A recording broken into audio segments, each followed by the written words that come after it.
The ink on the surrender papers was barely dry when I drove to the house in Westchester. My house.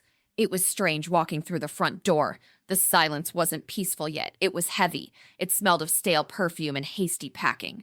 They had taken the TVs. They had taken the silverware. They had even taken the light bulbs from the hallway. Petty to the end. But I wasn't there for the furniture. I was there for the floorboard in the master bedroom closet. When I was 7, I saw my father hide a metal box there. He told me it was insurance. He told me if I ever touched it, the family would fall apart. Well, the family had fallen apart anyway. So I brought a crowbar. I pried the board loose. The box was still there, heavy, dusty. I didn't have the key, but a crowbar doesn't need a key. Inside, there were passports, some old jewelry, and a thick envelope made of yellowed paper. Last will and testament of Eleanor Stone, my grandmother. She died 5 years ago. I was told she died broke. I was told she left everything to my father, which amounted to nothing but sentimental value. I opened the envelope. I read the first page, then the second. My hands started to shake. Not from fear, from a cold, dawning rage. Grandma didn't die broke. I, Eleanor Stone, being of sound mind, leave my entire estate, including the Westchester property and the associated investment trust, solely to my granddaughter, Jade Stone. The date on the will was 2 weeks before she died. My parents had hidden it. They had forged a previous version. They had been living in my house, spending my inheritance, pretending to be the owners of an estate that belonged to the daughter they treated like garbage. But that wasn't the kicker. I turned to the final page. There was a clause about the trust fund, a fund worth, I checked the attached statement, $4 million. The trust shall become accessible to the beneficiary upon her 25th birthday. I froze. My 25th birthday was next week. The realization hit me like a physical blow. That's why they were so desperate. That's why they stole my identity. That's why they demanded money for the wedding but kept me close enough to control. They weren't just using me for my salary. They were stalling. They were waiting for me to turn 25 so they could guilt-trip me, manipulate me, or force me to sign over the trust fund. They were keeping the cash cow alive until the real payday arrived, but they got greedy. They pushed too hard for Tyler's wedding. They tried to milk the calf before the cow was ready to slaughter. If they had just paid their own mortgage, if they had just treated me with an ounce of respect, they might have convinced me to share it. But they didn't. I pulled out my phone. I opened the banking app for the account I used to give them the $5,000 settlement check. Status: pending. I tapped cancel payment. Then I called my lawyer. James? It's Jade. Don't file the settlement agreement. Why? He asked. Did they change their minds? No, I said, looking around my $4 million house. I did. We're not doing a settlement. We're filing for estate fraud, grand larceny, and forgery. I found Grandma's will. Silence on the line. Then a low whistle. Jade, that's federal. That's 10 years minimum. I know, I said. Start the paperwork. I walked out of the closet. I walked out of the house. I sat on the front porch steps, the same steps where I used to sit and cry because I wasn't good enough for them. My phone buzzed. A text for Mom. We're at the rental. The check hasn't cleared yet. Please, Jade. We're hungry. I looked at the text. I looked at the sunset. I didn't reply. I typed a number into my phone. The local FBI field office. Hello, I said. I'd like to report a crime. I have the evidence in my hand. They wanted a wedding. I gave them a funeral. They wanted a legacy. I gave them a criminal record. I took a deep breath of the cool evening air. It turns out, revenge isn't sweet. It's just necessary and rich. 1 week later, I walked into the lobby of my firm in Manhattan. Marble floors, vaulted ceilings, security guards in dark suits. It was a fortress of wealth. And sitting on the uncomfortable modern bench near the turnstiles were 3 people who looked like they had slept in their clothes. My parents and Tyler. They looked smaller. That's the first thing I noticed. Without the arrogance, without the borrowed money, they just looked like 3 desperate people. Tyler was wearing a hoodie, Mom's hair was pulled back in a messy bun. Dad was pacing. When they saw me, Dad charged. The security guard, a massive guy named Marcus, stepped in front of him instantly, hand on his belt. "Step back, sir," Marcus rumbled. I held up a hand. "It's okay, Marcus, they're leaving soon." I walked over to them. I didn't invite them up to my office. We did this right there in the lobby, under the cold gaze of the security cameras. "You have 5 minutes," I said. "I bill by the hour, and you can't afford me."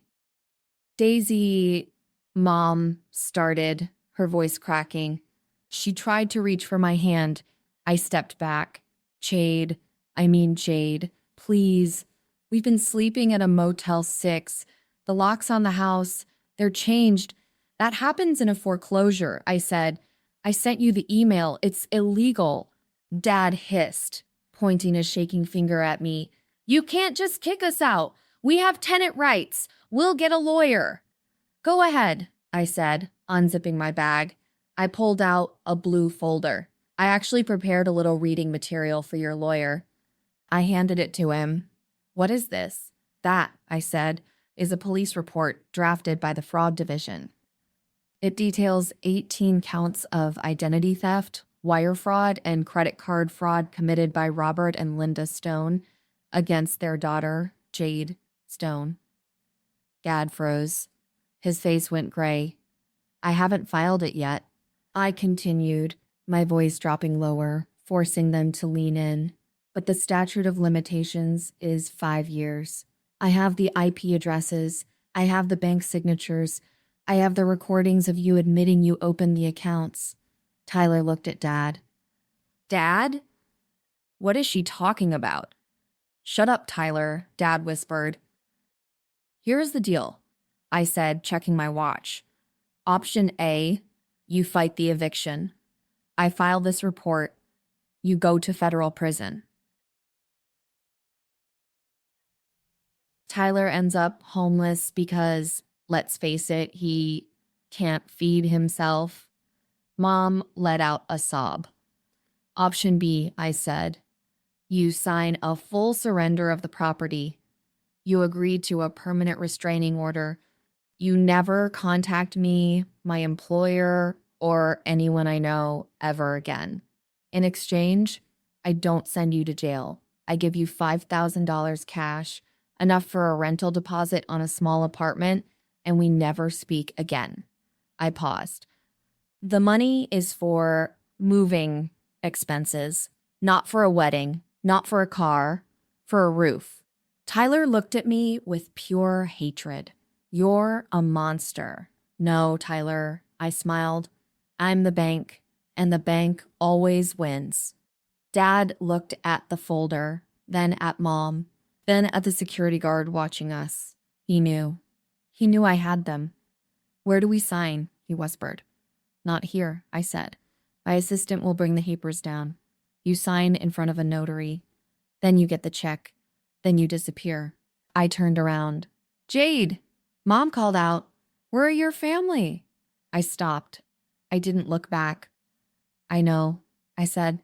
"That's why I'm giving you $5,000 instead of a pair of handcuffs. You should be grateful." I walked through the turnstiles. I heard Marcus stop them from following.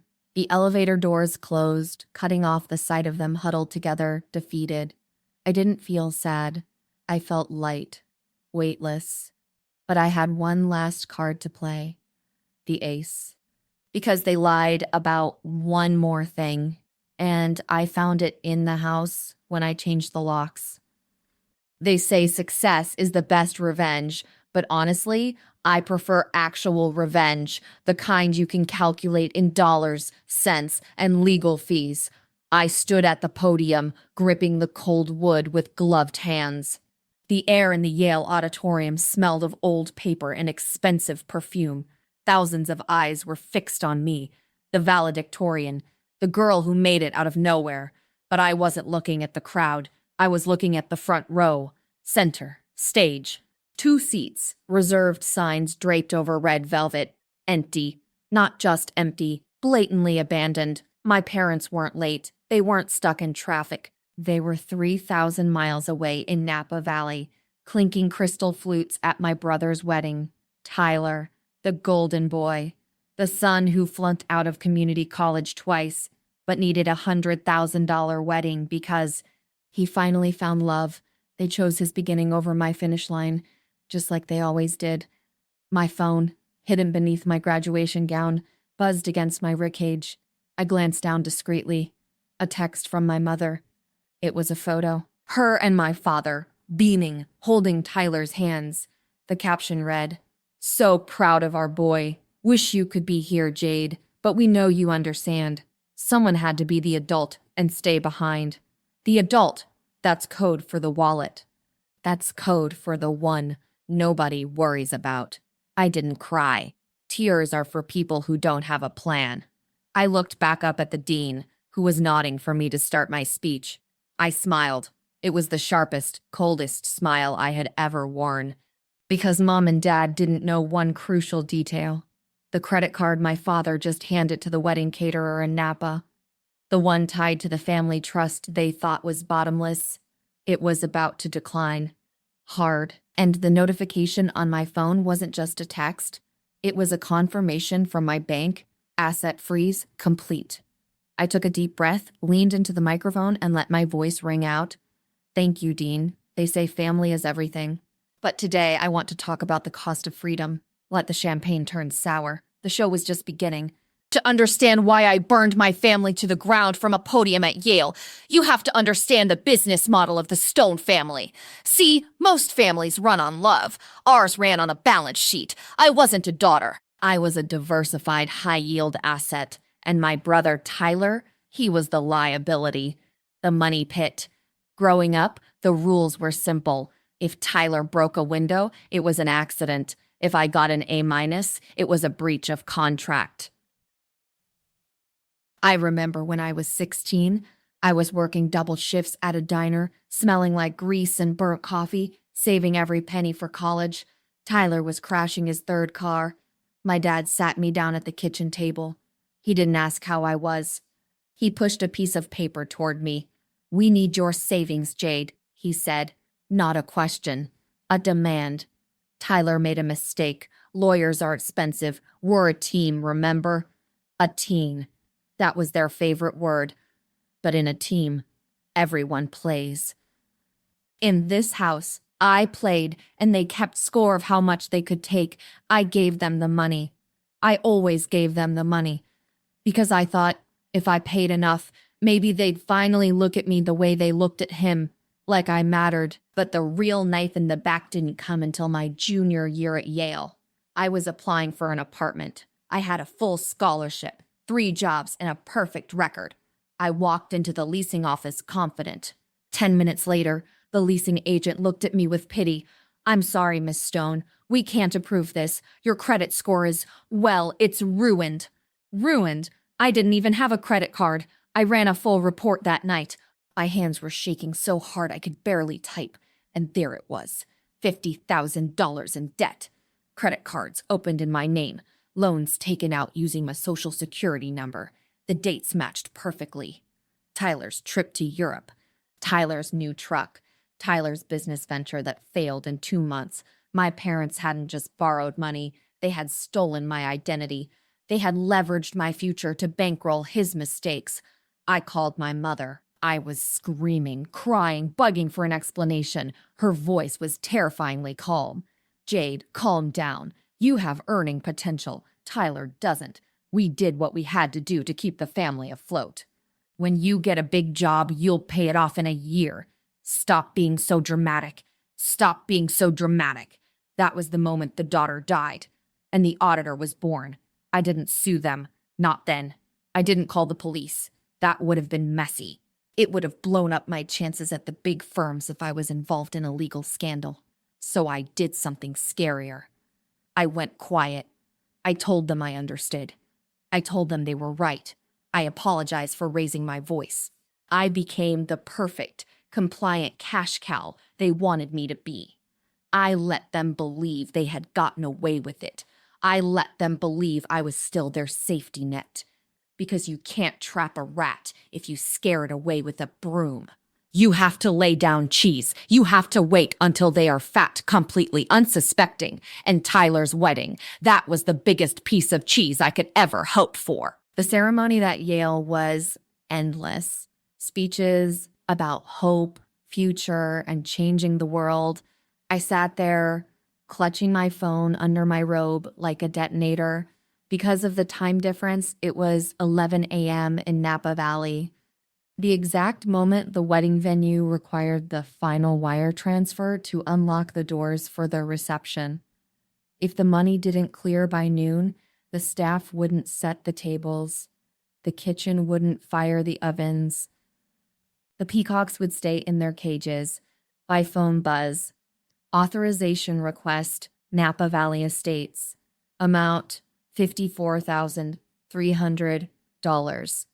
This was it. The moment they thought the family trust would save them. I looked up. The dean called my name. Jade Stone. Summa cum laude. As I stood up, I tapped my screen. I didn't approve the transaction. I opened the banking app settings. Credit limit? I backspaced the $75,000. I typed in 0. Save changes. I walked across the stage. The applause washed over me. It sounded like rain. Pure, cleansing rain. I shook the dean's hand. I took the diploma. I smiled for the camera. And then the vibration started. It wasn't a text. It was a call. My father, then my mother, then Tyler. I walked off the stage, down the stairs, and back to my seat. The phone was having a seizure in my pocket. Buzz, buzz, buzz. I could picture it perfectly. The venue manager, a woman named Sharon, I knew her name because I'd read the contract, pulling my father aside, her smile gone, the iPad in her hand flashing red. Mr. Stone, the card has been declined. Try it again, he would say, laughing nervously. It's a black card. Try it again. Decline, decline, decline. By the time I sat down, I had 17 missed calls. Then the text started rolling in. Mom, Jade, pick up. The card isn't working. D, call the bank now. They are threatening to lock the doors. Tyler, you bitch, what did you do? Fix this. I sat there, surrounded by cheering families, and I watched the panic unfold on my screen in real time. They were realizing that the Prince technical glitch wasn't a glitch. It was a guillotine. I didn't block them. I wanted to see it. Mom, please, Jade, the guests are arriving. They won't let us in. This is humiliating. Humiliating? Humiliating is working the night shift at a diner while your brother drives a Range Rover you paid for. Humiliating is having your identity stolen by the people who are supposed to protect you. Humiliating is standing alone at graduation because your parents chose a party over your life. I typed a single response. I'm in the middle of the ceremony, can't talk. I thought you guys were rich. Just use your own money. Send. I knew they didn't have any money. I knew their accounts were overdrawn. I knew they were currently standing in the California sun, sweating through their designer clothes, realizing that the check wasn't in the mail. I turned my phone to Do Not Disturb. I watched the rest of the graduation. I clapped for my classmates. I threw my cap in the air. For the first time in my life, I wasn't worrying about how to fix their mess. I was just wondering if the peacocks would get a refund. 3 weeks before graduation, the call came. I knew it would. Predators always circle back when they smell fresh meat. It was Dad. He didn't even ask about finals. He went straight for the jugular. Jade, we have a situation. The venue in Napa, they need another $50,000 or they cancel Tyler's wedding. $50,000. Apparently, Tyler and his fiancée decided they needed imported white peacocks and a vintage champagne tower. We're tapped out, honey, Dad said, his voice dropping to that conspiratorial whisper he used when he was lying. We put everything into the deposit. We just need a bridge loan. You got that signing bonus from the investment firm, right? You're rich now. You can help the family. There it was. You're rich now. Not congratulations. Just give us the loot. I paused. I let the silence stretch until I could hear him breathing on the other end. Okay, I said. Okay? He sounded shocked. He was ready for a fight. He had his guilt trip scripts ready, and I just tossed them in the trash. Yes, I'll handle it, I said, keeping my voice sweet and dull. I opened a high-limit family expense account. It's linked to my signing bonus. I'll overnight you the card. Use it for the wedding. Use it for everything. I could practically hear him salivating. You're a good girl, Jade. I knew you'd step up. Tyler will be so relieved. I overnighted the card, a heavy black metal card. It looked prestigious. It looked unlimited. But here is what I didn't tell them. That card was an authorized user card linked to a separate, isolated account. An account that I controlled from an app on my phone. At that moment, it had a limit of $75,000. Enough to make them feel safe. Enough to let them book the peacocks, the wine, the 5-star hotel suites for all their friends.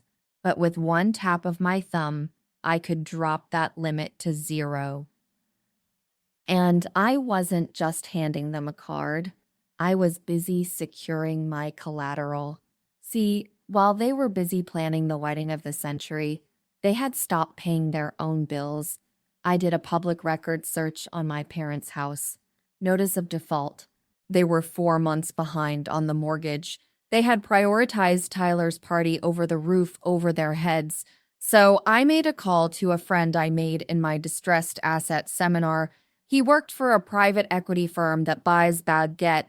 I used the rest of my actual savings, money I hid in offshore accounts they couldn't touch, to buy the promissory note on their house. It cost me every cent I had. It was a gamble, but now the bank didn't own their house. I owned their house. And they had no idea.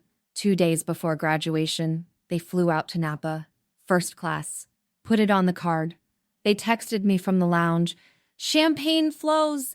Miss you. Good luck with your little school thing. My little school thing. Yale. I sat in my empty dorm room, watching the transaction alerts pop up on my phone. $2,400 Delta Airlines, $5,000 Napa Valley Resort, $12,000 catering deposit. They were spending money like water. They felt invincible. I let them run it up. I wanted them deep. I wanted them committed. I wanted them standing in front of 300 guests with a bill they couldn't pay. I looked at the calendar. Graduation was Saturday morning. The wedding reception started Saturday at 4 p.m. Perfect timing. I packed my bag. I put on my cap and gown. I wasn't just graduating from Yale. I was graduating from being their victim. 8 o'clock in the evening. The sun was setting over New Haven, painting the sky a bruised purple. I sat in my hotel room. It was quiet, a kind of expensive quiet you only get with thick walls and high thread counts. My phone was on the nightstand. It had finally stopped vibrating. Now it just glowed. A steady, pulsating rhythm of rage. 74 missed calls. I poured myself a glass of sparkling water. I didn't need alcohol. The adrenaline was enough. I finally picked up the phone and scrolled through the wreckage. The voicemails were a masterclass in narcissism. Voice 1, Tyler. You jealous little freak.